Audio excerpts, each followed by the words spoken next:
Good morning everybody, Dave again from Supertech Electronics, and we're going to show you how to remove a stereo from a 2007 D40 Navara.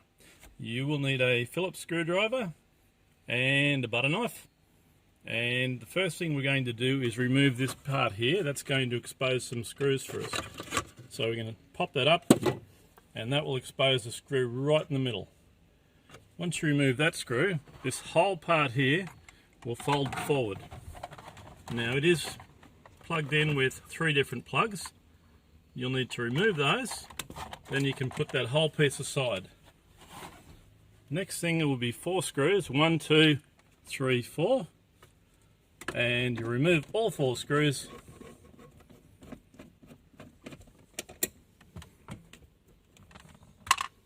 And that will expose some more sockets, 2 sockets in fact, an aerial and 1 power socket. Remove those, and it's now ready to send off to Supertech Electronics for repair.